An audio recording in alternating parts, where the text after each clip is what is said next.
your Holy Spirit, lay down for us. Amen.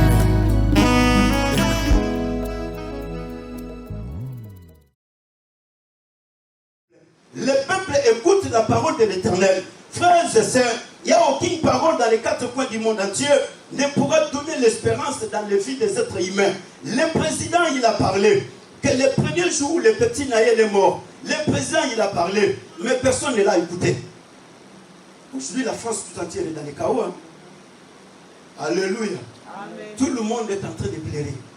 Tout le monde se pose la question. Raison pour laquelle nous pouvons vivre sans drogue.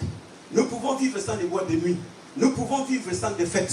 Nous pouvons vivre sans des bars. Nous pouvons vivre sans la boisson.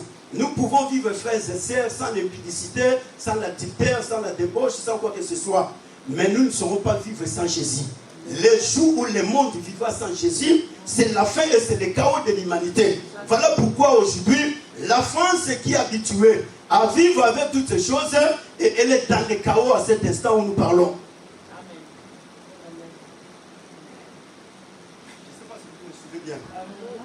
Alléluia. Frère, on peut vivre sans tout. Tu dois reconnaître que sans Jésus, il y a la mort dans nos maisons. Sans Jésus, il y a la mort dans nos familles. Sans Jésus, il y a la mort dans nos nations. Sans Jésus, il y a la mort dans nos gouvernements. Sans Jésus, il y a une seule famille dans la Bible. J'ai lu de Genèse, Apocalypse. Une seule famille qui a reconnu leur faiblesse. C'est la famille de Marthe et Marie. Marthe et Marie, ils ont dit, Jésus, si tu étais ici, notre frère Lazare n'allait pas mourir. Alléluia. Acclame Jésus-Christ qui t'a accordé la vie. Ce matin, Jésus qui t'a réveillé du sommeil ce matin. J'espère que tu es en vie. Et si tu es en vie, tu vas vraiment démontrer que Jésus, je suis en vie, je suis en bonne santé, j'ai la force physique. Jésus, tu m'as réveillé ce matin. Et tu vas commencer à acclamer Jésus, tu vas pousser des cris de gloire, tu vas vraiment sauter pour la gloire de Jésus parce que c'est lui qui a fait que toi et moi nous puissions nous revoir encore ce matin. Alors si tu es reconnaissant à cela, que le Saint-Esprit de Dieu te pousse là où tu es, à crier gloire à Dieu, aux âmes, alléluia, oui, parce que le Dieu vivant, il nous a accrédité dans sa présence ce matin. Le Dieu de gloire nous a accordé la vie ce matin. Dieu nous a réveillés du sommeil. Il y a des hommes qui avaient des projets, frères et sœurs, mais ces projets sont restés sur papier. Peut-être que toi, tu n'as pas un projet à réaliser. Il y a des gens qui voulaient construire des universités pour que les étudiants aillent étudier, mais ils sont partis, ces projets restés sur papier. Il y a des gens qui voulaient construire, bâtir des grands bâtiments pour que les gens commencent à adorer Dieu dans ces bâtiments. Mais ils sont partis, ces projets sont restés sur papier. Il y a des gens qui avaient des projets de construire des écoles pour que les enfants aillent étudier. Mais ces gens sont partis, ces projets sont restés sur papier. Il y a des gens qui avaient des projets de construire des entreprises. Mais ils sont partis, ces projets sont restés sur papier. Alléluia. Amen. Mais toi et moi, peut-être on n'avait aucun projet. Mais Dieu nous a laissés en vie. Amen. Alléluia. Amen. Amen. Mais Dieu a fait grâce que toi et moi, nous puissions rester en vie. Alors si tu réalises cela, tu diras non, gloire à Dieu, parce que Dieu est bon. Dieu est merveilleux. Dieu est glorieux. C'est pour cela que je suis là encore ce matin pour célébrer Dieu. Alléluia. Non, cela c'est la chose la plus importante. C'est la chose la plus importante, c'est reconnaître ce que Dieu est et ce qu'il est en train de faire dans nos vies. Alléluia. Que Dieu nous bénisse richement au nom de Seigneur Jésus-Christ Nazareth. Soyez les bienvenus dans la présence de Dieu. Nous sommes là, Dieu il est présent. Comme il a dit dans sa parole, là où 2 ou 3 se rassemblent à mon nom, je suis là. Alors Jésus-Christ est là ce matin pour nous sauver. Jésus est là pour nous faire du bien ce matin. Jésus-Christ est là pour nous guérir ce matin. Il est là pour nous bénir ce matin. Il est là parce qu'il s'appelle « Je suis celui qui est ». Alléluia. Je suis le Dieu du présent. Je suis là. Donc, je suis n'a jamais voyagé et je suis ne voyagera jamais. Je suis n'est jamais parti en vacances et je suis ne partira jamais en vacances. Alléluia. Oui, que Dieu te bénisse richement au nom de Seigneur Jésus-Christ Nazareth. Pour le respect de la lecture de la parole de Dieu, nous allons nous mettre debout parce que nous voulons honorer Dieu par les canaux de la parole, car Dieu, il est la parole. Au commencement était la parole était avec Dieu, et la parole est Dieu lui-même. Rien de ce qui existe n'a existé sans Dieu. Alléluia. Rien de ce qui existe n'a existé sans Dieu. Donc sans Dieu, sans la parole de Dieu, rien ne pouvait exister. C'est pour cela que nous honorons Dieu par les canaux de sa parole. Nous avons lu la parole de Dieu dans le livre des Rois chapitre 7. Des Rois chapitre 7. Nous avons lu les premiers versets jusqu'au 16e verset du livre des Rois chapitre 7.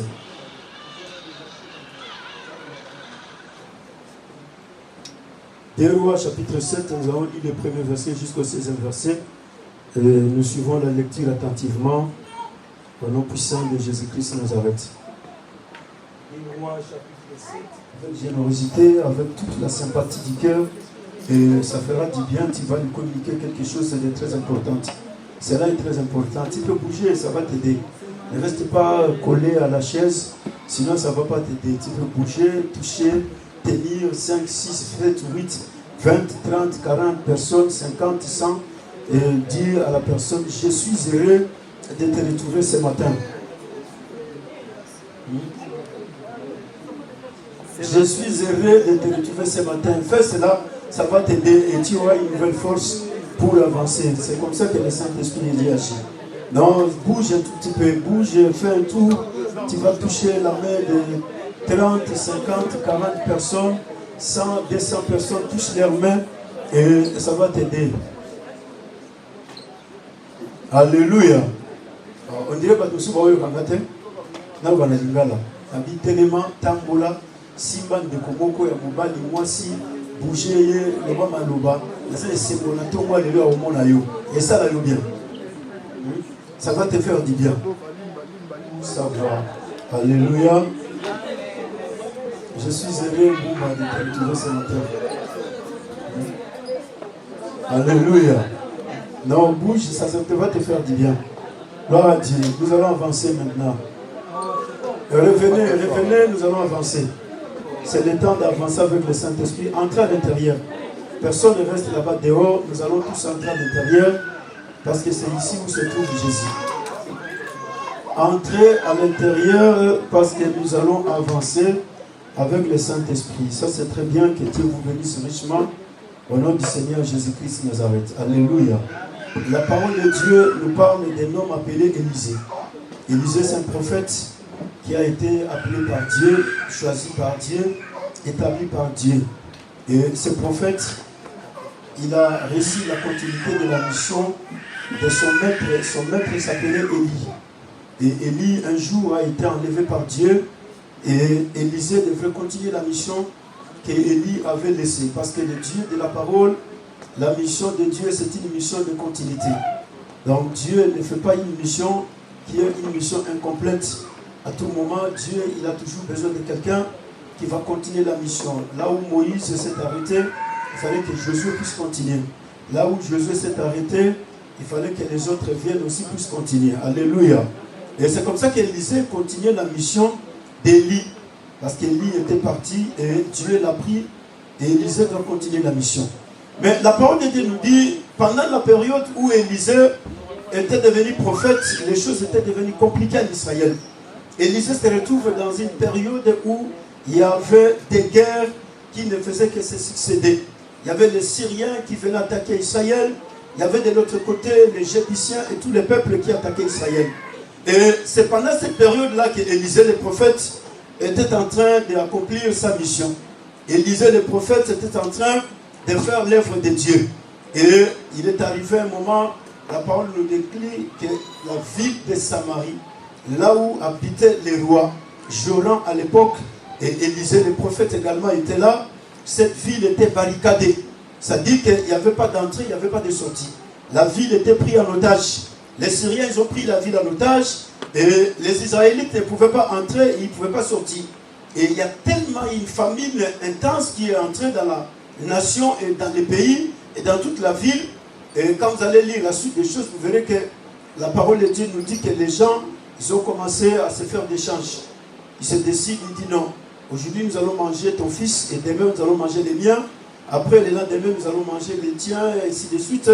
Et les choses étaient devenues comme ça, donc on s'est mangé les fils les uns les autres. Parce qu'il n'y avait pas de nourriture, il n'y avait pas à manger, il n'y avait rien du tout. Et la ville était barricadée, il y avait la famine. Il n'y a pas d'importation, il n'y a pas d'exportation. Donc rien n'entre, rien ne sort.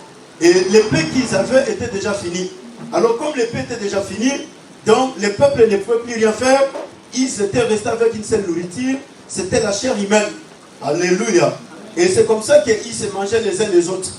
Et il est arrivé un moment, ils sont partis voir Élisée.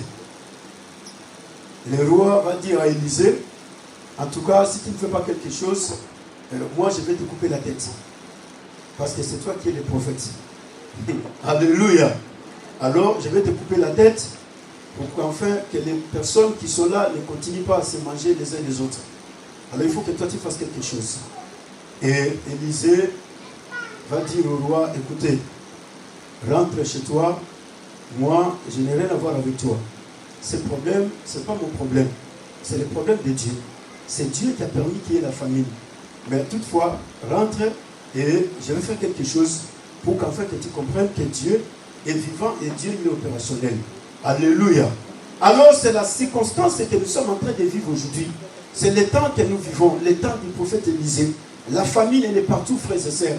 Quand vous allez aller partout dans les quatre coins du monde entier, il y a la famine. Vous allez aller dans des pays, il y a les gens qui sont en train de se manger les uns les autres.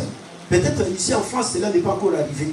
Mais quand tu vas aller dans certaines nations, il n'y a pas à manger, il n'y a pas la nourriture, il n'y a rien du tout. Les gens ils servaient le matin, ils n'ont pas un pain pour manger. Ils servaient le matin, il n'y a pas de l'eau pour boire. Ils servaient le matin, il n'y a rien du tout. Et la solution c'est laquelle? Non, comme il y a un enfant à côté, nous allons manger mon enfant et demain on va manger le tien. Après le lendemain on va manger l'autre. Après le lendemain on ira dans la famille telle. Après, c'est-à-dire que les choses se passent comme ça et c'est comme ça qu'aujourd'hui nous vivons dans ce monde-là, le temps de la prophétie du prophète Élisée. Et le temps de la prophétie du prophète Élisée, la prophétie, frères et sœurs, c'est une parole qui est prononcée. La prophétie, c'est une parole qui est déclarée. La prophétie, c'est une parole qui est annoncée. La prophétie égorge en elle-même 4 éléments très importants. Alléluia. Ce ne sont pas ces prophéties qu'on est en train de vous dire aujourd'hui. Non, c'est la tante paternelle qui est en train de t'ensorceler pour que ta vie n'aille pas de l'avant. Ce n'est pas ça la prophétie. Ce n'est pas ces histoires qu'on dit là. Non, c'est l'oncle paternel. Non, ça, ce n'est pas la prophétie. La prophétie, c'est la parole de Dieu. Dieu, il donne une parole. Cette parole travaille dans le temps et dans l'espace. C'est-à-dire que c'est une parole qui n'est pas dévalorisée. Cette parole, elle est dans l'éternité et elle finira encore dans l'éternité. C'est ce qu'on appelle prophétie. Et celui qui prononce la prophétie, il s'appelle prophète. Le prophète, lui, il a la vision. Alléluia. Amen. Parce qu'aujourd'hui, nous avons beaucoup de prophètes dans les 4 coins du monde entier. On a partout des prophètes des nations. Tu arrives ici, prophète des nations. Tu vas là-bas, prophète des nations. Tu ne comprends pas qui est réellement prophète des nations. On ne sait pas qui est prophète des nations et qui n'est pas prophète des nations. Alléluia. Le prophète, lui, il a la vision. Mais la prophétie, ce n'est pas les prophètes qui en ont. La prophétie, c'est Dieu qui a la prophétie. Et Dieu, il va utiliser les prophètes pour enfin qu'ils puissent donner la prophétie. Mais le prophète, lui, n'a que la vision que Dieu lui a donnée. C'est pour cela que vous verrez, quand Dieu voulait faire les choses avec Moïse, Dieu lui donne la vision. Mais Moïse n'a pas la prophétie. Il faut que Dieu vienne pour lui donner la prophétie. La prophétie, c'est quoi? C'est la parole que Moïse va prononcer au peuple d'Israël. Et ce peuple dont tu vas libérer, qu'est-ce que tu leur diras?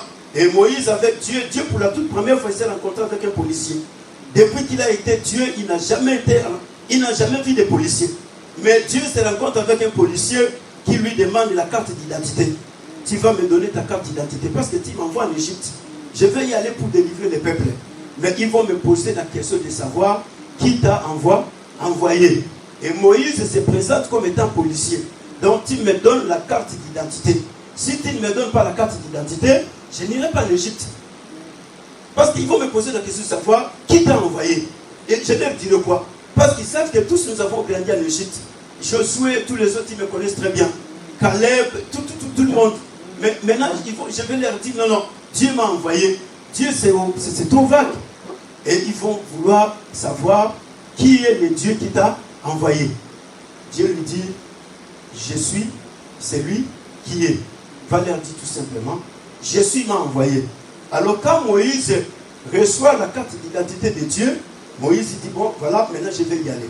Alors c'est comme ça, frères et sœurs, la prophétie, ce n'est pas le prophète qui a la prophétie, c'est Dieu qui a la prophétie. Mais Dieu, il doit utiliser les prophètes pour que les prophètes donnent la prophétie. Alléluia. Amen. Voilà pourquoi quand le temps était arrivé, Élisée dit ceci, écoutez la parole de l'Éternel. Ainsi parle l'Éternel. Donc c'est l'Éternel qui est en train de parler. Je ne sais pas si je me fais comprendre. Amen, amen. Ce n'est pas Élisée qui est en train de parler, mais c'est l'Éternel qui est en train de parler.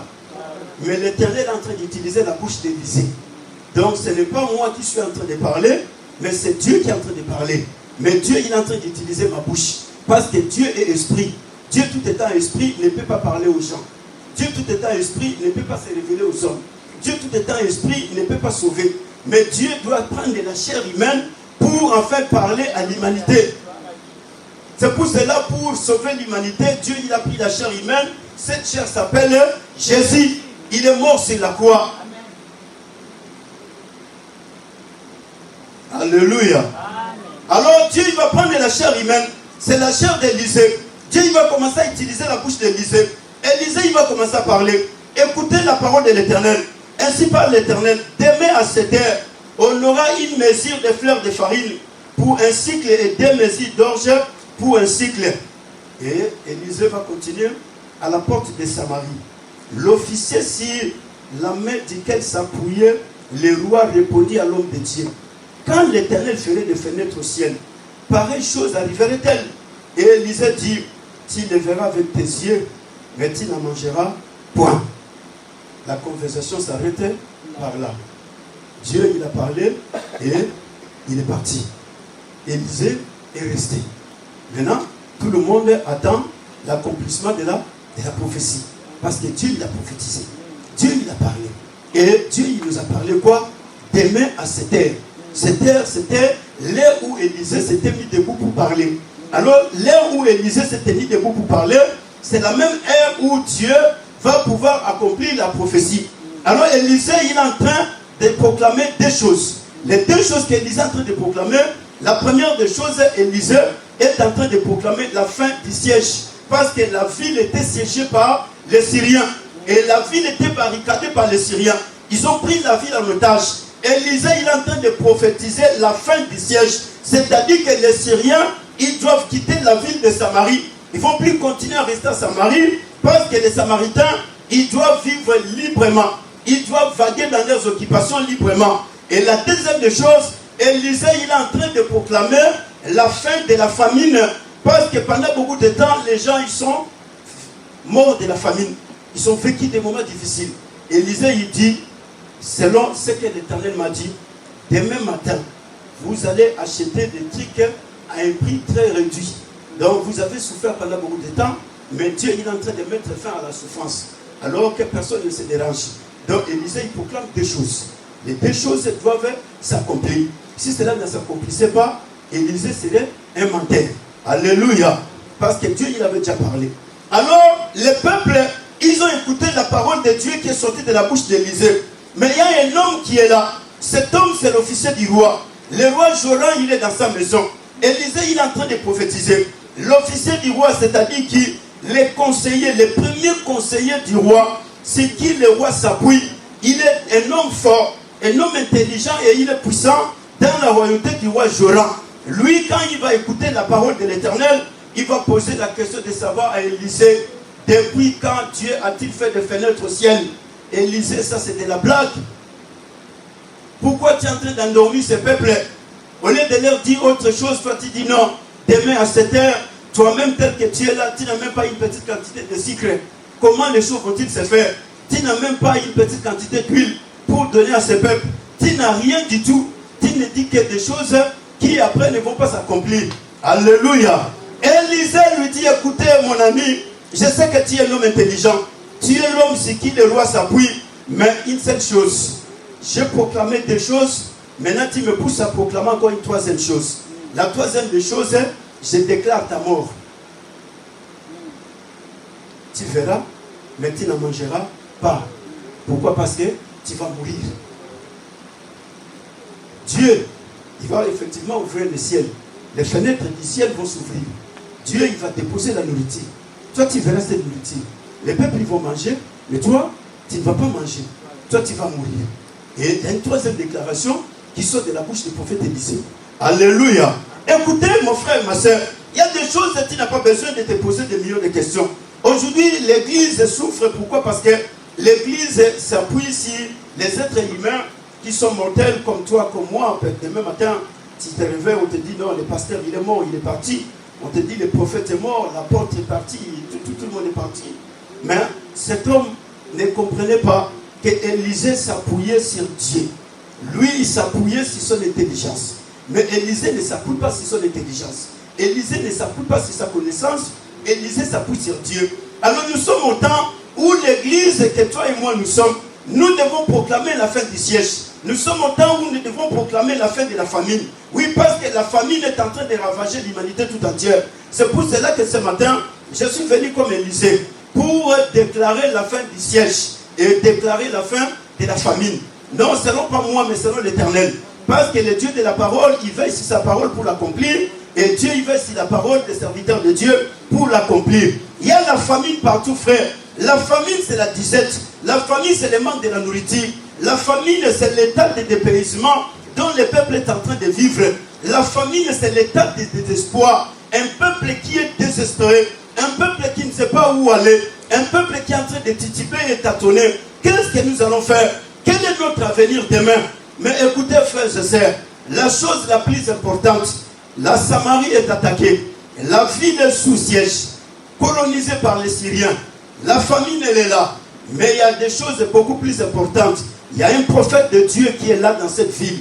Et le prophète de Dieu, il est en train d'écouter la voix de Dieu. C'est que Dieu est en train de lui parler. C'est qui va arriver. Et ce qui va arriver, c'est ce qui donnera l'espérance au peuple. Le peuple écoute la parole de l'Éternel. Frères et sœurs, il n'y a aucune parole dans les quatre coins du monde entier ne pourra donner l'espérance dans les vies des êtres humains. Le président, il a parlé que le premier jour où le petit Naël est mort, le président, il a parlé, mais personne ne l'a écouté. Aujourd'hui, la France tout entière est dans les chaos. Hein? Alléluia. Amen. Tout le monde est en train de pleurer. Tout le monde se pose la question. Raison pour laquelle nous pouvons vivre sans drogue. Nous pouvons vivre sans les boîtes de nuit. Nous pouvons vivre sans des fêtes. Nous pouvons vivre sans des bars. Nous pouvons vivre sans la boisson. Nous pouvons vivre, frères et sœurs, sans l'impudicité, sans l'adultère, sans la débauche, sans quoi que ce soit. Mais nous ne saurons pas vivre sans Jésus. Les jours où le monde vivra sans Jésus, c'est la fin et c'est le chaos de l'humanité. Voilà pourquoi aujourd'hui, la France qui est habituée à vivre avec toutes ces choses, et elle est dans le chaos à cet instant où nous parlons.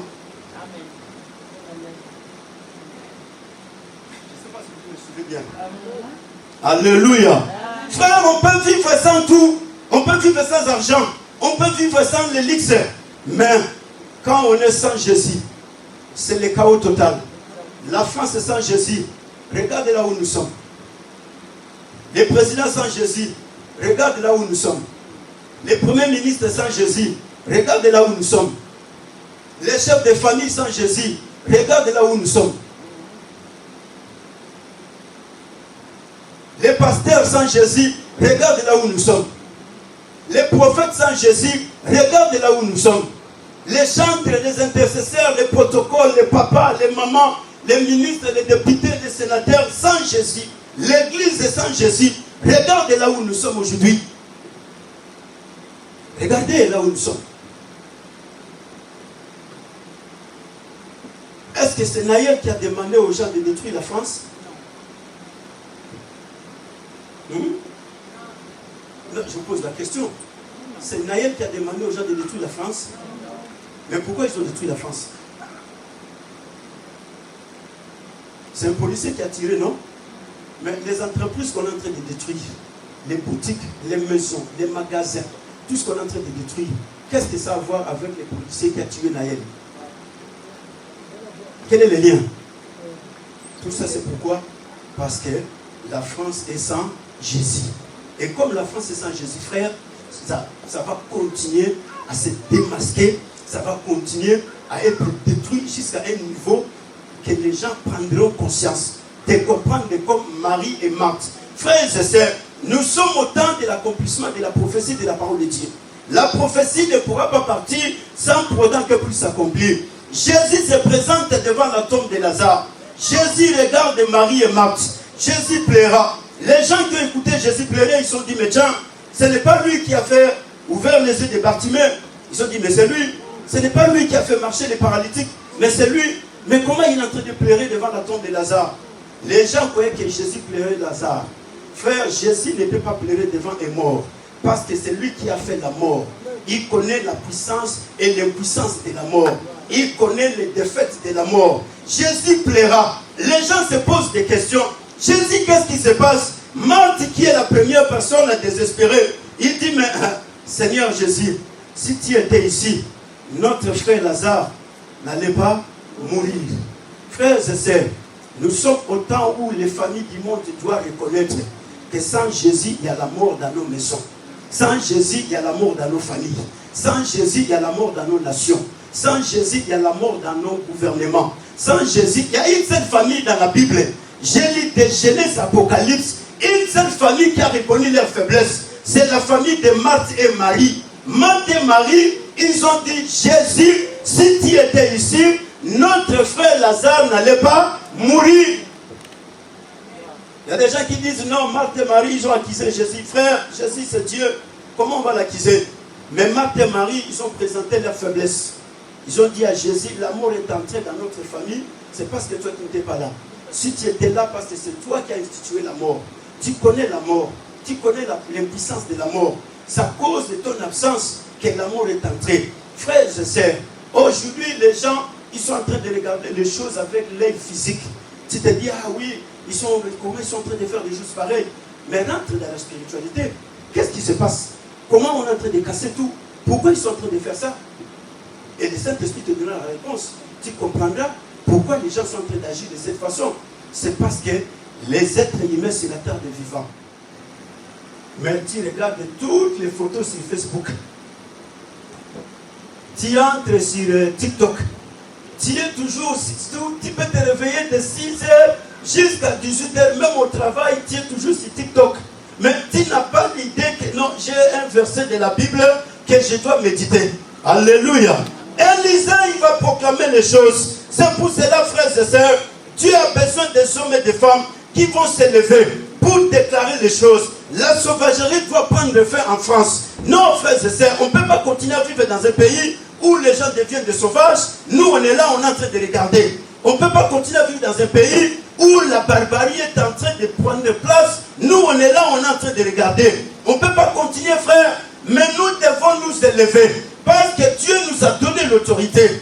Dieu nous a donné le pouvoir. Dieu nous a donné la capacité de s'élever et de parler. Les esprits de la destruction qui sont en train de détruire la France, ce matin, ils sont en train de m'écouter. Oui, parce que je dois parler pour qu'il y ait la paix en France. La police ne donnera jamais la paix en France. Ils ont commencé jusqu'à présent, ils sont en train de pleurer. Alléluia. Avec des armes, avec des mortiers. Il n'y a plus des armes. Hein? Ils sont restés même réduits. Il n'y a plus rien. Maintenant, comment est-ce que nous allons vivre dans un pays où l'armée n'a pas des armes, où les policiers n'ont plus des armes? Et comment allons-nous vivre dans un pareil pays? Mais l'église doit s'élever. Si l'église ne s'élève pas pour parler, les choses vont devenir beaucoup plus compliquées. À ce moment, tu diras, oui, mais en tout cas, nous, on croyait qu'en France, on est en sécurité. Frère, la sécurité, ce n'est pas la France. La sécurité, ce n'est pas les États-Unis. La sécurité, ce n'est pas rester en Allemagne. La sécurité, c'est avoir Jésus-Christ. Si tu as Jésus-Christ, c'est comme ça que tu as la sécurité. S'il n'y a pas Jésus, il n'y a pas de sécurité. Dans les quatre coins du monde entier, les choses sont devenues compliquées. Le monde va très mal. Les hommes sur la terre vont très mal. Les familles sont très mal. Tout est très mal sur la terre des vivants. Mais la seule chose qui est en train de détruire les gens, c'est l'orgueil. Les gens sont désorgueillés. Au lieu d'être comme Marie et Marthe, de dire non Jésus, c'est à cause de ton absence que ces malheurs nous arrivent. C'est à cause de ton absence que cette situation nous arrive. Mais les gens sont désorgueillés Ils sont en train de faire leurs propres efforts, des réunions, des multiples réunions. Mais à la fin, on se retrouve que les choses ne bougent pas. On se retrouve que rien ne change. On est toujours dans la même position. Mais toi et moi, nous devons reconnaître que si nous sommes là où nous sommes, c'est parce qu'il n'y a pas Jésus. Alléluia. Jésus plaira. Jésus n'a pas pleuré parce qu'il était capable de ressusciter Lazare. Mais Jésus l'a pleuré à cause de l'incrédulité qui était dans le cœur des hommes. Jésus regarda la foule qui l'entourait le jour de la résurrection de Lazare. Jésus a retrouvé que toute cette foule est incrédule. Élisée va parler à cet homme. Tu verras les choses, mais tu n'en mangeras pas à cause de son incrédulité. Combien de gens aujourd'hui, même s'ils viennent à l'église, mais ils n'espèrent plus rien, ils ne croient plus à rien, même s'ils écoutent la parole de Dieu, cela est devenu comme une histoire, cela est devenu comme une monotonie. Non, mais c'est la même parole qu'on nous prêche toujours, c'est la même histoire qu'on nous raconte. Oui, l'officier du roi, tu le verras, mais tu n'en mangeras pas. Jésus plaira, Jésus il a plaira à cause de l'incrédulité. Voilà pourquoi il a dit, quand il va en bas, il dira ceci: Père, je te glorifie parce que tu m'as toujours écouté, mais à cause de la foule qui m'entoure, fais que cette foule croit que c'est toi qui m'envoies. Jésus a pleuré à cause de l'incrédulité qui est dans ton cœur. Et il continue à pleurer jusqu'aujourd'hui. Il continue à pleurer, il va continuer à pleurer. Parce que les hommes et les femmes qui sont venus vers Dieu, aujourd'hui tout le monde est désespéré. Les gens ne croient plus à rien. Les gens et la parole de Dieu est devenue comme une histoire. La parole de Dieu est devenue comme si c'était voilà quelque chose qu'on est en train de raconter et tous les jours. Mais qu'est-ce qui se passe? Frères et sœurs, la parole de Dieu, c'est Dieu lui-même. Dieu au commencement, il est la parole. Et il restera toujours la parole. La parole de Dieu nous dit ceci. Élisée, il a parlé. Après avoir parlé, il est parti. Mais comme Dieu ne fait pas un travail incomplet, ce qui sort de la bouche de Dieu, Dieu finit toujours par accomplir cela. Et Élisée ne savait pas d'où viendra la nourriture. Élisée, il a seulement confiance à son Dieu. Il sait que Dieu, il est capable d'ouvrir le ciel et de déposer la nourriture. Parce qu'il en a fait déjà au temps de Moïse. Il a nourri Israël dans le désert avec la manne. Élisée, très confiant, il ne bouge pas. C'est l'officier du roi qui est en train de trembler. Oui, frères et sœurs, les officiers du roi sont en train de trembler. Moi, je suis très confiant que d'ici peu de temps, Dieu il va bousculer la France. D'ici peu de temps, Dieu il va changer la France. Mais c'est le président qui est en train de trembler avec tout son gouvernement. Ils se disent, mais qu'est-ce qui va arriver? Alléluia. Frères et sœurs, nous devons parler haut et fort.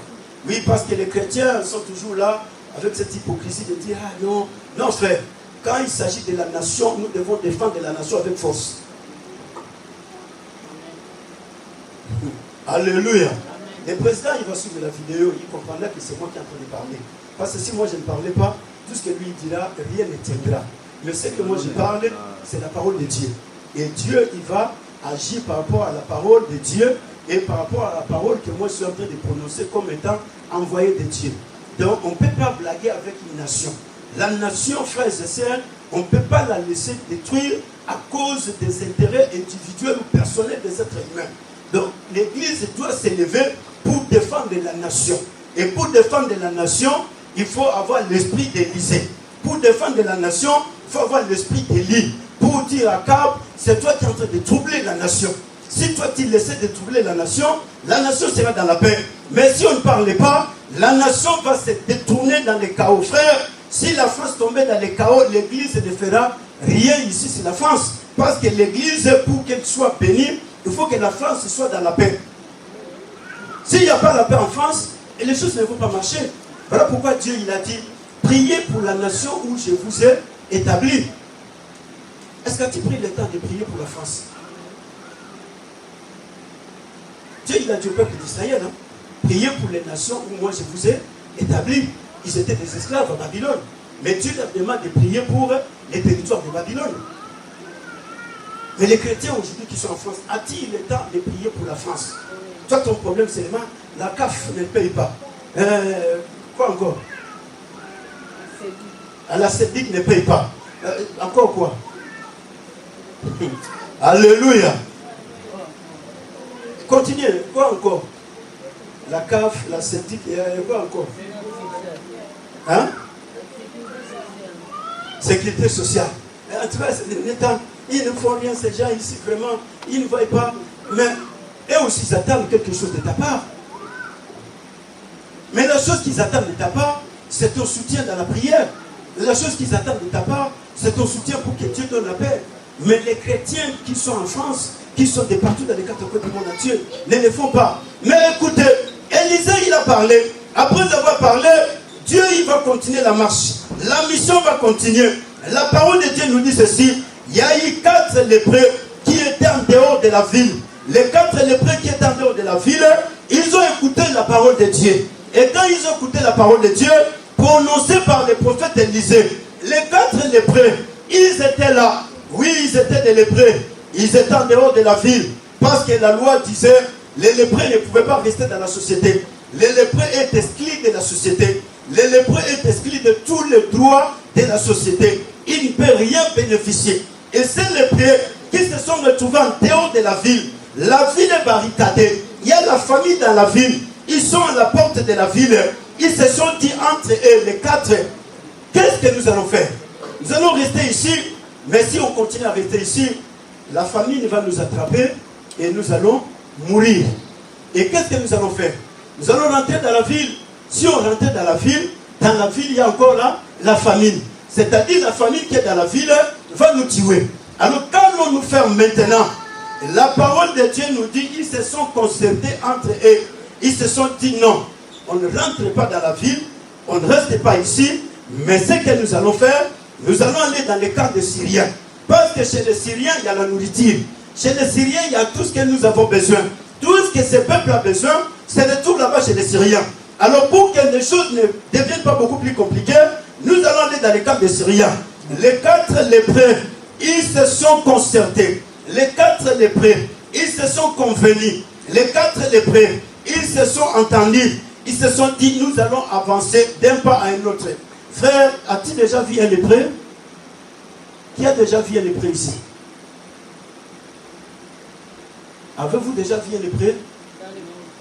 Pas encore? Les lépreux, c'est quelqu'un dont son corps se coupe.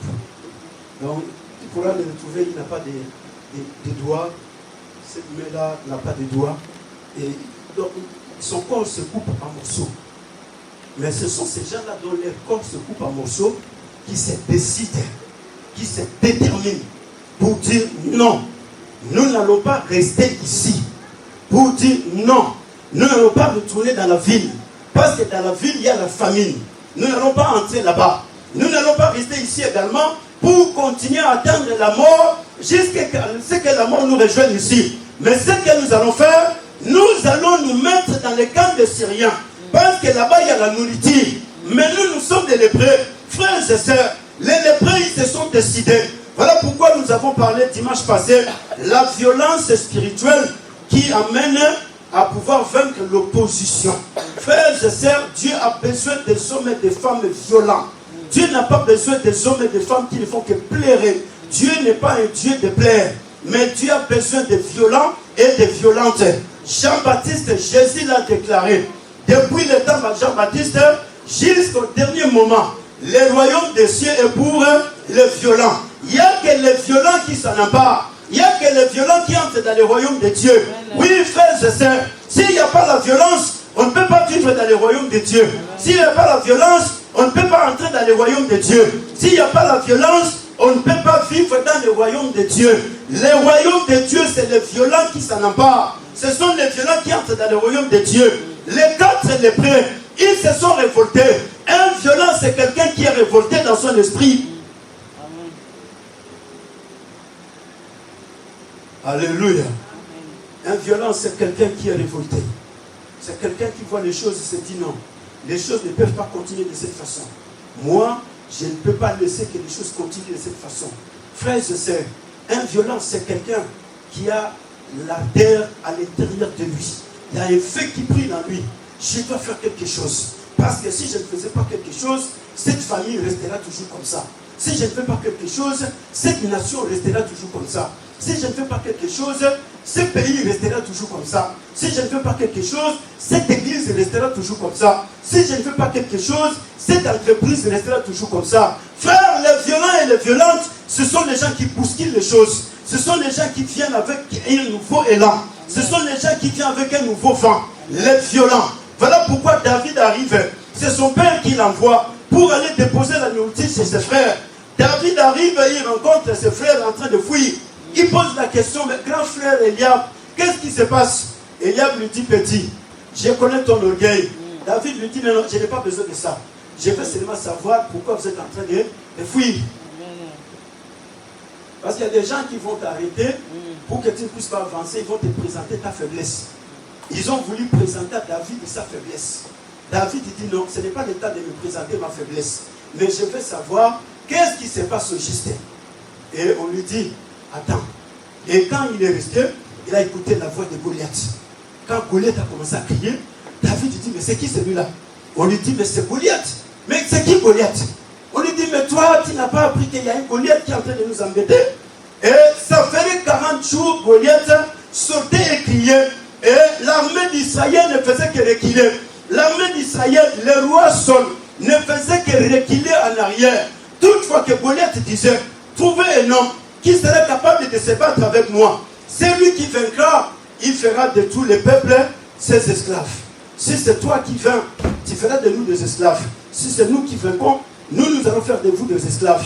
Et David dit à ses grands frères, écoutez bien frères, prenez la nourriture et vous allez manger. Moi, je veux maintenant m'intéresser aux choses du royaume. Alléluia. Prenez la nourriture et vous allez manger. Les grands frères de David, pour les décourager encore, il lui pose la question de savoir avec qui a-t-il laissé les brebis de notre père. David leur dira, je ne suis pas un guide, je suis celui qui a vécu avec les brebis de mon père pendant plus de 10 ans. Et j'ai donné la responsabilité à quelqu'un. Il y a quelqu'un avec qui j'ai confié la responsabilité des brebis de mon père.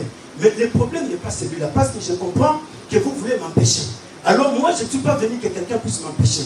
Mais je veux seulement savoir pourquoi Goliath est en train de crier et vous êtes en train de reculer. Les princes se sont décidés. Frères et sœurs, nous vivons dans un monde où chacun a ses défis. Les défis de ta vie ne sont pas les défis de ton ami. Les défis de ta vie ne sont pas les défis de ton prochain. Mais beaucoup de gens échouent. C'est parce qu'ils entrent dans la distraction. C'est parce qu'ils écoutent ce qu'on leur dit. David n'a jamais écouté les choses de ses frères. David était déterminé. Celui qui est violent, c'est un homme déterminé, frère. Celui qui est déterminé, c'est celui qui va jusqu'au bout. Celui qui va jusqu'au bout, tu ne peux pas l'empêcher. Même si tu fais l'arracher, il te dira, prends les habits, va avec. Joseph, il a laissé la tunique, mais comme c'est un violent, il a dit, je vais en prison. Mais il y a un Dieu au ciel qui finira toujours par justifier mon innocence. Joseph fait partie. Frère David arrive, il va poser la question de savoir qu'est-ce qu'on donnera à celui qui battra Goliath. Qu'est-ce que le roi il a dit? Le roi il a dit, il va donner la moitié de la royauté. Il va prendre sa première fille, il lui donnera un mariage à cet homme. David dit gloire à Dieu. C'est ce que j'attendais. Maintenant David va commencer à avancer. Il arrive au camp du peuple d'Israël. Il leur pose la question de savoir qu'est-ce qui se passe. Ils disent non, c'est Goliath. David dit non. Où est le roi? Frère, Saul était déjà en train de trembler. Pendant 40 jours, Saul ne faisait que trembler. Pendant 40 jours, Saul ne faisait que reculer. Mais David est violent, il vient. Celui qui est violent, c'est quelqu'un qui bouillonne dans l'esprit. Son esprit n'est pas tranquille, frère. Si les choses ne se mettent pas en place, il n'est pas tranquille dans son esprit. Tant que les choses ne sont pas comme lui il veut, il est toujours là dans son esprit. Il y a des choses qui sont en train de se passer. Et David arrive, il va regarder le roi. Et quand il regarde le roi, il dit au roi, oh roi, que personne ne se décourage. Frère, voilà le langage d'un violent. Un violent, c'est quelqu'un qui maîtrise les esprits des gens. Un violent n'est pas celui qui excite les gens au mal. Un violent n'est pas celui qui amène les gens à contrarier les plans de Dieu. Oui, David pouvait arriver et on lui dit non, Saul n'a pas combattu, mais toi tu veux te battre avec Goliath, tu ne vois pas que ça ne va pas y arriver. Mais David dit non, oh roi, que personne ne se décourage. Les lépreux, ils sont en train d'avancer, ils sont déterminés. La détermination dans la violence, frère, La violence produit la détermination. La violence, c'est l'agressivité. Frères et sœurs, vous avez vu la violence avec laquelle, pendant 4 jours, on a détruit la nation. Les hommes violents, ils se sont élevés. Ils ont dit, cette nation, nous allons la mettre par terre. Mais les chrétiens sont là en train de pleurer. Déborah, les violences se sont élevées. Hein? Les magasins ne souffrent pas. Pourquoi? Pourquoi les magasins sont fermés? Parce qu'il y a des gens qui appliquent l'avion. Mais Dieu a besoin aussi des chrétiens violents. Hein? Les chrétiens doivent arrêter avec les critiques. Les chrétiens doivent arrêter avec les murmures. Les chrétiens doivent arrêter les commérages. Les chrétiens doivent arrêter tout ce qu'il y a fait. Nous sommes au temps où Dieu a besoin de violents et de violentes. Nous avons besoin des hommes et des femmes agressifs et agressifs qui vont se lever pour dire, nous allons défendre l'intérêt du royaume. Nous allons défendre la nation. David s'est dit, je veux défendre la nation. Oh roi, que personne ne se décourage. Ton serviteur ira se battre avec cet incirconcis. David tout seul, avec un esprit frère de violent.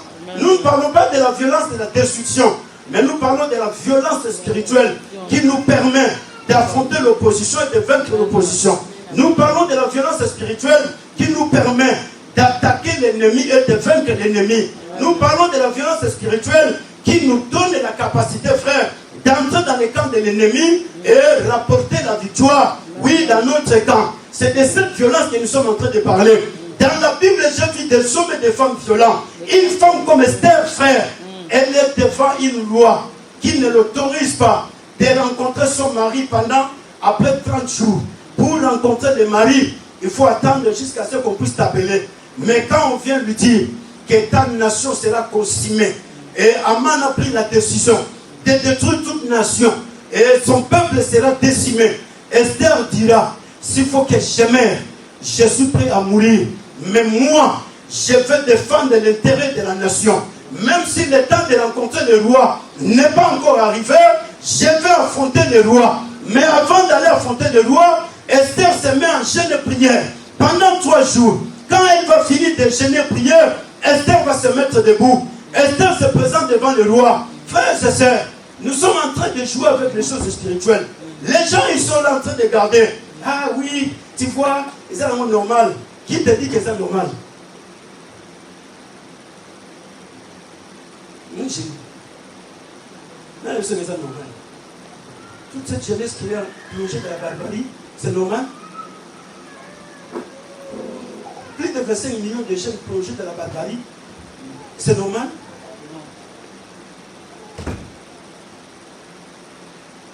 Mais ce sont ces jeunes qui vont devenir des députés demain, non? Ce sont ces jeunes qui vont devenir des préfets demain. Ce sont ces jeunes qui vont devenir des maires demain.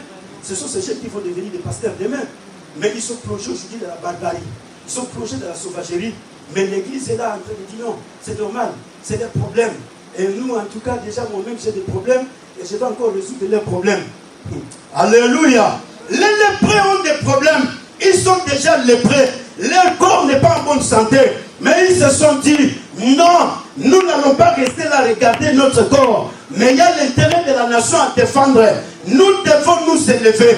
Parce que la nation est dans le chaos. La famine est là. Qu'est-ce qu'il faut faire? Nous allons entrer dans les camps des Syriens.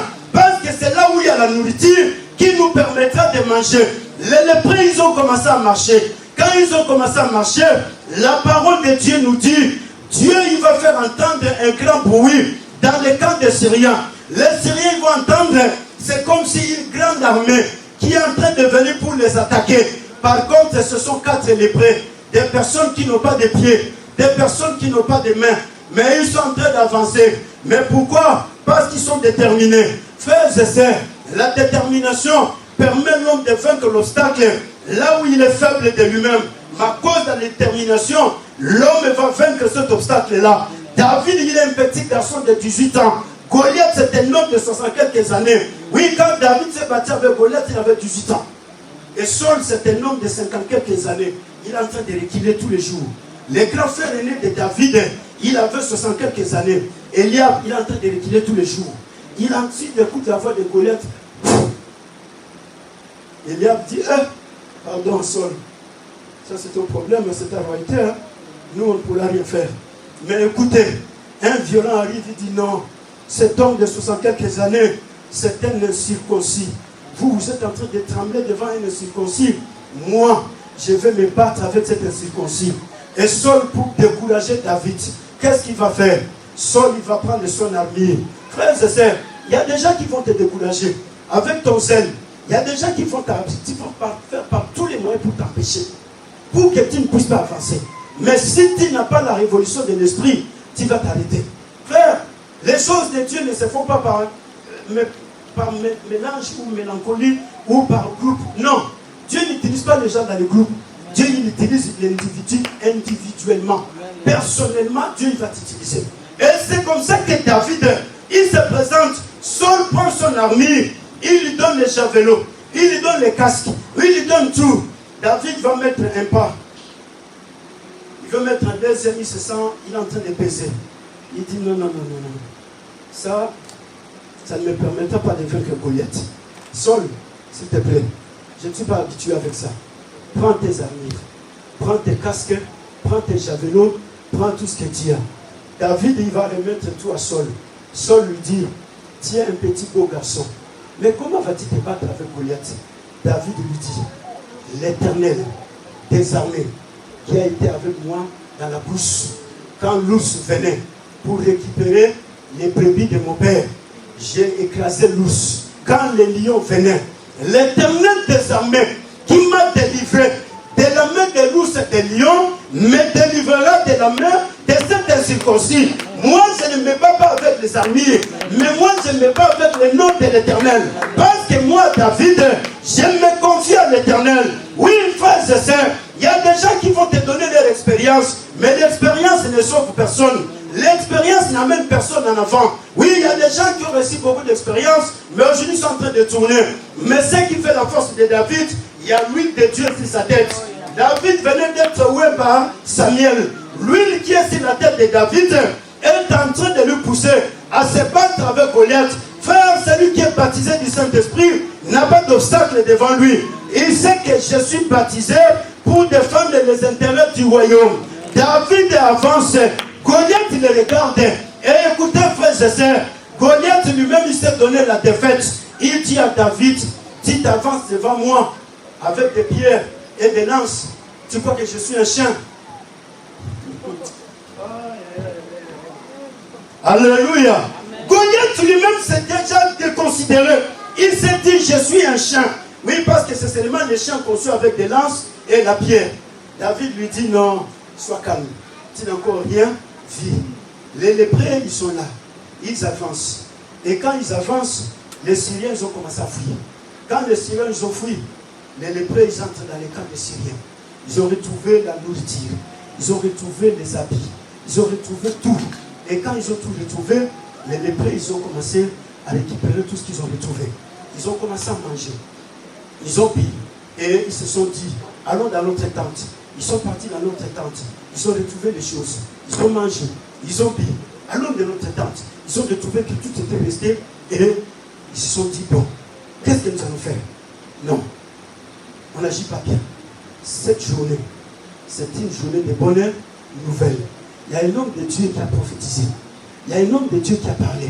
Mais ces paroles-là doivent s'accomplir. Alors nous devons aller pour annoncer la bonne nouvelle. Alléluia. Frère, on a besoin des 4 lépreux dans ce monde pour changer les choses. On a besoin des 4 lépreux dans cette église qui sont déterminés pour faire avancer l'église. Frère, si on a des violents comme le frère Jeff, l'église aujourd'hui serait très loin. Si on a des violents, le frère il est très violent. Je me réveille le matin, je viens ici, je retrouve ça. Je dis frère, qui a fait ça? Ah, pasteur Ezanga. On vient, le soleil commence, je retrouve des ventilateurs partout. Non, ça me bruit. Ezanga. Si on a des violents dans cette église, comme la sœur Déborah, l'église va avancer. Si on a des violents comme la sœur Rosalie, l'église va avancer, frère.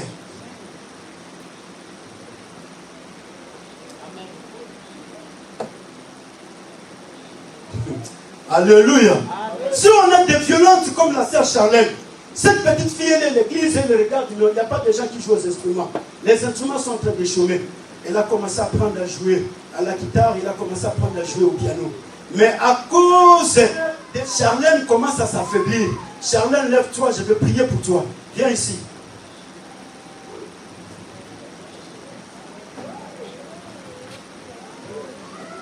Elle est découragée.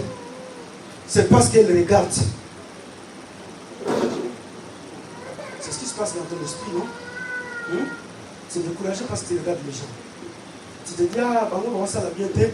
Donc là, peut moyen que le Seigneur les athées. Sois sincère. Hein? C'est à cause de quoi?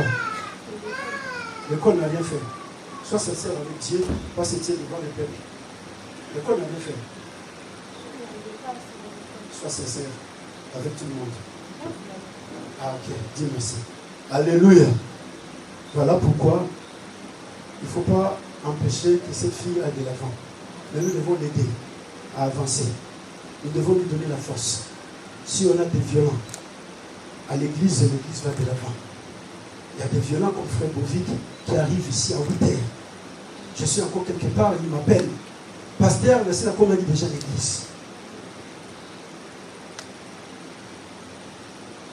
S'il y a des violents comme la sœur Vivine, habitez, bébé on a de me taper Singaï. Ce bébé va rester, moi je vais servir Dieu. Mais comment les gens se disent ça? Il y a une habilité, il y a une église, il y a déjà pour le bébé, il y a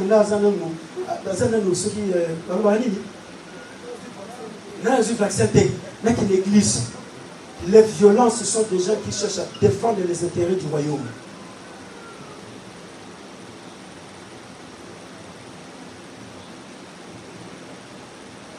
Alléluia. Amen. Charlène, je te communique la violence spirituelle. Sois violente. Au nom de Seigneur Jésus-Christ Nazareth. Que l'ardeur tombe aujourd'hui. Au nom puissant de Jésus-Christ Nazareth. On était enfant comme toi aussi à l'église. Mais on a prié. Dieu a fait des choses glorieuses. Notre pasteur était parti en mission. À Tirabisso. Nous avons Bajem. Il est parti. Parce que l'église n'avait pas d'argent pour les soutenir. Le pasteur me dit, je vais en mission pour trouver des voies et moyens pour nourrir ma femme et mes enfants. Il est parti en mission. Nous sommes restés à l'église qui sont consacrés. 12 pasteurs à l'église qui étaient là. Et j'étais le plus petit de tous ces gens.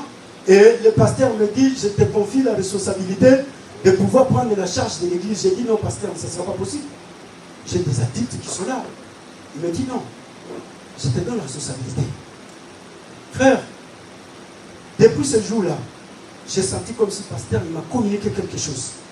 Et j'ai pris la responsabilité de commencer à prier pour l'église avec les frères et sœurs. On a prié. Le pasteur était en mission. Dieu nous a envoyé un homme. Il est venu avec 80 000 $. Il nous a donné l'argent. On a acheté la parcelle de l'église. Le pasteur n'était pas là. Il a pris seulement que ton église là-bas, ils ont acheté la parcelle. On a prié. Dieu nous a envoyé un homme qui nous a donné un bon de 1000 sacs de ciment. Le pasteur n'était pas là. Et quand il a pris toutes ces choses, il est venu. Il dit, mais qu'est-ce qui se passe ici? Nous disons, non, Dieu nous a visités. Parce qu'on s'est déterminé de faire avancer cette œuvre. On s'est déterminé. Frères et sœurs, le pasteur, il a prié pour moi. Il a prié pour les frères avec les sœurs qu'on était. Et il ne nous a jamais donné 1 euro dans tout ce qu'on nous a donné comme argent. Il ne nous a jamais donné de l'argent pour dire non. Prenez cet argent, ça va vous aider à faire ceci. Et de l'autre côté, comme les Jidas ne manquent jamais, les Jidas, ils sont venus. On était le pasteur, nous on a prié, lui n'était pas là. On a fait tout. En tout cas, non, Emmanuel, tu dois lui parler. Hein? Nous, on a souffert, lui n'était pas là, lui, il est parti en mission. Alléluia. J'ai dit, frère, c'est l'œuvre de Dieu. Dieu seul, il sait comment il va nous récompenser. Mais nous allons faire des choses de Dieu avec tout notre cœur. Et on a continué à servir Dieu. Notre pasteur dormait dans une maison, d'une chambre salon avec sa femme. On s'est mis à prier. Dieu lui a donné une maison de plus de 5 chambres. Frères et sœurs, avec un bureau très bien équipé. Oui, les choses que j'ai dit, le frère Constant, il est là, il est témoin, il connaît les choses que sont de dire. Il a vu la maison où habitait notre pasteur. C'était en face de leur maison. Constant, Tu peux témoigner cela? Alléluia. Mais toutes ces choses se faisaient, le pasteur n'était pas là. Nous on priait, lui n'était pas là. Lui en mission, en train de chercher l'argent pour nourrir la famille. Mais nous on s'est dit, nous on est comme des David. Cette église doit avancer. Les choses doivent changer. Ça ne restera pas comme tout le temps. Non frères et sœurs, ça c'est le langage des hommes qui sont déjà désespérés. Les gens désespérés, ils ont toujours ce langage-là. À nous, on est habitués avec 10, 15 personnes. Non, frères et sœurs, à l'église, on n'est pas habitué. À l'église, on a besoin des hommes et des femmes violents et violentes qui disent non, ce n'est pas sérieux. Que nous puissions continuer avec une église qui est toujours là. Si les frères tel ne viennent pas, on se dit, ah, Papa André a été. Papa André a été parce que tu n'es pas encore déterminé à se mettre sur le champ de l'évangélisation. On a prié. L'église avait une disposition pareille. Mais nous avons changé la disposition de l'église. Le pasteur, il est revenu. Il m'a regardé. Il dit, je n'ai pas l'or et l'argent pour te donner. Mais va. Partout tu seras. Sois la tête selon laquelle. Il dit, je n'ai pas trop de choses à te donner. Mais ma prière, c'est celle-là. Partout tu iras. Que tu sois la tête selon laquelle. Charnel, je te communique la violence spirituelle. Sois violente spirituellement. Il y a la jeunesse qui est en train de périr. Mais tu dois être ces jeunes-là que Dieu va utiliser. Ton français et le mien n'est pas les mêmes. Quand tu vas parler à ces jeunes, ils vont bien t'écouter. Moi, ils ne vont pas bien m'écouter. Parce qu'ils vont dire que non, celui-là c'est un blédard. Il parle du français qui plaide. Mais toi, tu vas parler le même langage qu'eux. Tu as la capacité de ramener tous ces jeunes à accepter Jésus comme Seigneur et Sauveur. Voilà pourquoi je te communique cette violence-là. Tu ne peux pas passer dans une génération où on ne pourra pas parler de toi en France. Non, les choses ne peuvent pas passer comme ça. On a besoin de jeunes violents qui vont arrêter cette violence-là. Que le Saint-Esprit t'utilise le nom puissant de Jésus-Christ.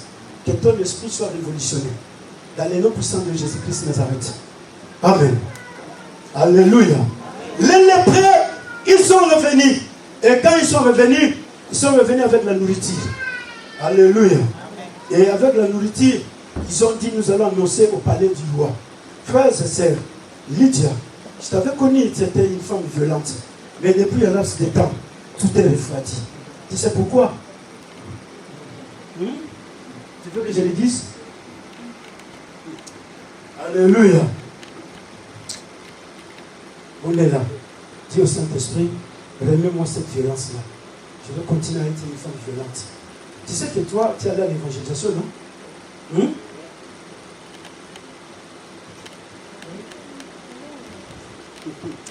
Alléluia.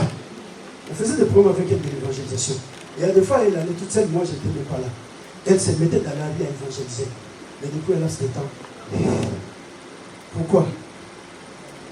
Parce que quand on commence à regarder les autres, on est affecté de ce que les autres font. Or, un violent ne peut pas être affecté des comportements, des caractères des autres.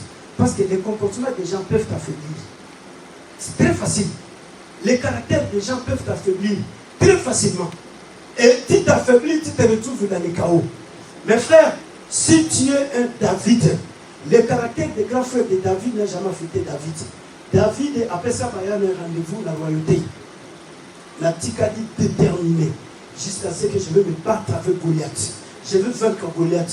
Mais moi et vous, on va se retrouver le jour où je serai dans la royauté. Pour l'instant, vous m'avez appelé un ambitieux, un orgueilleux. Mais je veux vous démontrer que je ne suis pas orgueilleux dans la nature humaine. Je suis l'orgueilleux spirituel avec Jésus. Je me mets debout. Je veux combattre Goliath. Je veux donner la paix à Israël. Un violent frère, c'est celui qui ramène la paix là où il n'y a pas de paix. Mais aujourd'hui, je me pose des questions. Les chrétiens ne sont là que pour critiquer. Les chrétiens ne sont là que pour murmurer. Frère, aux hommes murmurer contre l'âme. Aux hommes critiquer les âmes. J'ai des faiblesses et j'ai des défauts. Toi aussi, tu as des faiblesses et tu as des défauts. Mais là, tu me critiques sur quel point? Dis-moi. C'est quel point toi tu es parfait ou moi je suis imparfait? C'est quel point?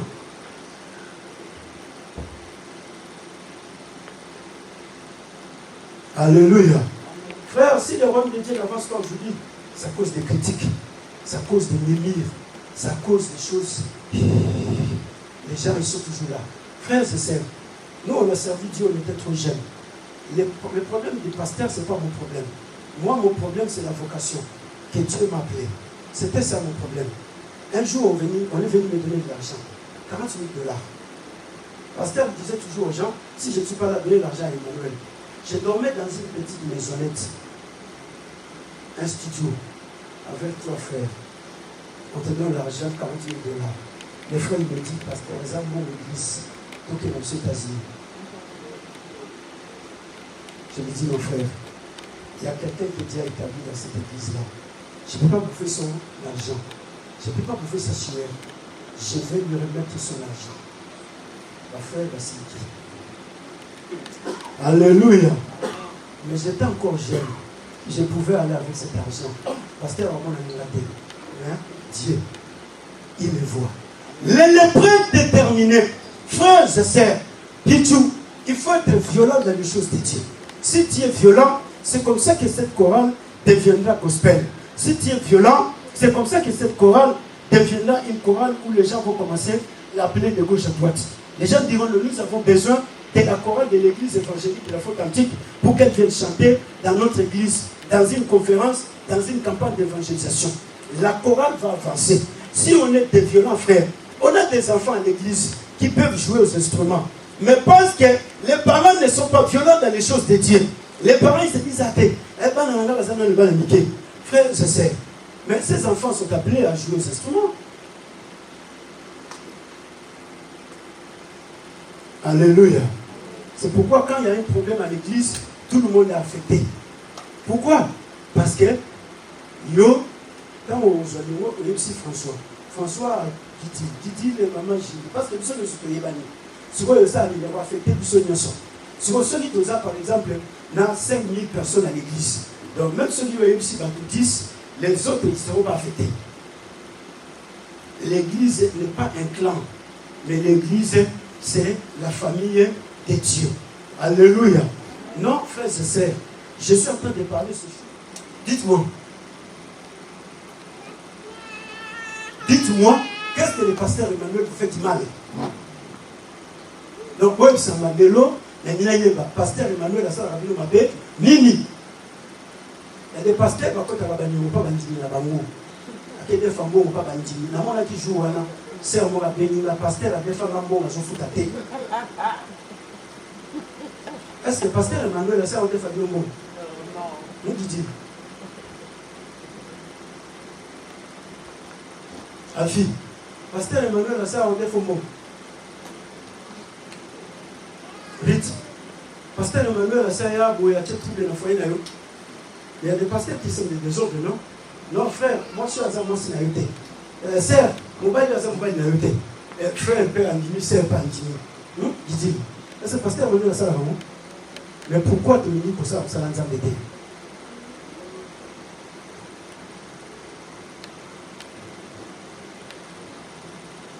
Loba Boyelelo. Comme on a Jésus Christ. Nga Emmanuel. La combo de Jésus Christ. Ngai Emmanuel. Ngai Emmanuel. Milimo o nyonso ya mpesha kangai. Po na se tolete na musala nzambe. Lelo na telemeli yango na combo de Jésus Christ na Nazareth. Nyonso o ememaka nga na kota na distraction. Aujourd'hui, je m'oppose dans le nom puissant de Jésus-Christ de Nazareth. Frères et sœurs, l'humanité a besoin de la bonne nouvelle. Qui va apporter la bonne nouvelle? C'est l'Église. L'humanité dans les mauvaises nouvelles. Ouvre ta télévision. On te dira à Lille, on a saccagé. On te dira à Toulouse, on a détruit. On te dira à Bordeaux, on a détruit. Il n'y a que des mauvaises nouvelles. Mais les lépreux, ils ont dit quoi? Cette journée, c'est une journée de bonne nouvelle. Nous allons annoncer la bonne nouvelle dans les palais royaux. Alléluia. Alfie aux Aragas scellés. Alfie aux Aragas violentes. Mais Alfie, depuis un laps de temps, qu'est-ce qui se passe? Tu crois que tu es en train de nuire les autres? Tu te nuis toi-même. Parce que bon, talent on nous a battu 4 nayo. On est bouté. Talent on nous a battu 4 nayo. c'est ce que tu vas détruire. Ceux qui disent, nous allons influencer. Pour que Jida va rater. On a été avec des gens qui nous ont influencés. Vous pouvez aller faire autre chose, non? Vous avez toujours donné pasteur ou tout le temps. Mais nous, on comprenait que j'ai quelque chose. Mais j'ai besoin de cet homme. Parce que lui, sans moi, il va avancer. Pour avoir un disciple, mais là, ça y est, on va avancer dans la minute. Il faut que nous ayons, parce que j'ai des choses à prendre chez lui. J'ai des choses à soutirer. J'ai des choses à récupérer chez lui. Donc, qu'est-ce que ce soit la façon dont les choses sont, je dois récupérer des choses à lui. On est resté là, à continuer à servir Dieu. Il y a des gens qui ont été consacrés. Mais nous, on est resté là. Jusqu'au jour où on a été convaincus. Ce qu'on va consacrer là, je suis libre. Je vais servir Dieu.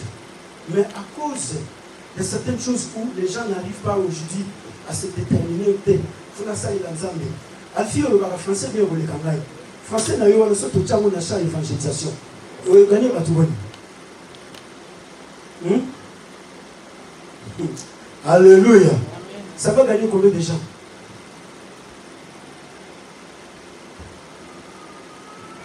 Rachel, tu parles bien français plus que moi. Ton français là, ce que tu as la chance, c'est les chants de l'évangélisation. Ça va gagner combien de gens? Cette journée, c'est une journée de bonheur. Si nous gardons les choses, le châtiment va tomber ici. Alléluia. Ils ont dit, si on restait ici, à garder les choses, le châtiment va tomber sur nous. Alors pour que le châtiment ne tombe pas sur nous, qu'est-ce que nous allons faire? Il faut qu'on annonce au roi la bonne nouvelle. Le président a besoin de la bonne nouvelle. La France a besoin de la bonne nouvelle. Les policiers ont besoin de la bonne nouvelle. Les familles du monde entier ont besoin de la bonne nouvelle. La bonne nouvelle s'appelle Jésus-Christ de Nazareth. Nous devons annoncer Jésus-Christ parce que la mauvaise nouvelle, elle est là. Mais quand nous allons porter la bonne nouvelle, c'est comme ça que les gens auront la paix. C'est comme ça que les gens vivront dans la joie. C'est comme ça qu'il y aura l'amour dans les cœurs des êtres humains. Mais si nous, l'Église, nous sommes encore dans la distraction. L'Église est dans les petites choses. Frère, l'Église n'est pas appelée à vivre dans les petites choses. L'Église est appelée à vivre dans la grandeur. L'Église est appelée à avancer parce que c'est l'Église qui doit faire avancer le royaume. C'est l'Église qui doit défendre les intérêts de Dieu sur la terre. C'est l'Église qui doit récupérer tous ces chaînes-là. Ces chaînes, ce sont eux qui doivent devenir des députés. Ils doivent devenir des préfets demain. L'Église doit les récupérer pour qu'enfin qu'ils viennent à servir Dieu pour que demain ils aient de l'avant. Mais si l'Église les laissait comme ça, il y a un homme qui a dit, il est mort, ça fait tant de siècles. L'Église qui n'arrive pas à gagner les gens de sa génération, elle a échoué dans sa mission. C'est Martin Luther. L'Église qui n'arrive pas à gagner les hommes de sa génération. Lydia, combien de personnes de ta génération ont gagné dans Nzambé? Donc là, tout ça, tu as échoué. L'Église qui n'arrive pas à gagner les gens de sa génération, c'est une Église qui a échoué. Ce n'est pas moi, c'est Martin Luther qui a dit ça. Donc, si nous, tels que nous sommes, nous n'arrivons pas à gagner les gens de notre génération, nous avons échoué. Nous allons continuer à dire, Jésus m'a sauvé. Jésus t'a sauvé, mais combien tu as sauvé? Jésus m'a guéri. Jésus t'a guéri, mais combien tu as guéri? Jésus m'a délivré. Jésus t'a délivré, mais tu as délivré combien? Jésus m'a béni. Oui, mais tu as béni combien? Mais le problème, c'est quoi? Les gens regardent leur lèpre. Là, on n'a pas de problème. Là, qui ne se voient pas, Jésus a dit ça. La lèpre, la lèpre n'a pas monté. Ce sont dit qu'il plaît, qu'il neige. Nous allons entrer. Que le Saint-Esprit te donne la violence spirituelle. J'ai pris ce matin que le Saint-Esprit fasse de toi un homme et une femme violente. Un homme et une femme agressifs dans la spiritualité. Frère, il y a des combats où tu ne vas pas vaincre quand tu vas continuer à pleurer. Ah Dieu, tu ne vas pas, mais il y a des choses que tu vas vaincre quand tu vas te mettre debout. Dis non, je veux défendre les intérêts du royaume. Quand je défends les intérêts du royaume, Dieu il va défendre mes intérêts. Quand je défends la cause de Dieu, Dieu il va défendre ma cause. Mais quand nous allons chercher à défendre notre cause, Dieu ne défendra pas nos causes. Parce que c'est Dieu qui connaît les choses. Alors c'est pour cela que l'Église et que toi et moi, nous devons annoncer la bonne nouvelle. Donner la bonne nouvelle à la France. Arrêtez avec les mauvaises nouvelles. Arrêtez avec les murmures. arrêtez avec les critiques, arrêtez avec toutes ces choses. Ça ne fait pas avancer le royaume de Dieu. Nous sommes là pour faire avancer le royaume. Si David restait là à regarder Saul, Goliath serait toujours là à battre Israël. Mais David a la soldat, hein? David a l'intérêt à voir. Quel est le royaume? Toi, tu regardes le pasteur Emmanuel avec ses faiblesses et ses défauts. Tu dis, ah, pasteur Emmanuel, ça faut mon tour. C'est ça, non? Oui, vite là. Hein? C'est ça, non? Alléluia. Que Dieu vous bénisse au nom du Seigneur Jésus-Christ Nazareth. Que Dieu vous bénisse. Je dis ceci, que Dieu vous bénisse. Je vous aime beaucoup, c'est pour cela que je vous prêche la parole de Dieu. Moi aussi, je ne vous aime pas, je ne vais pas vous prêcher la parole de Dieu.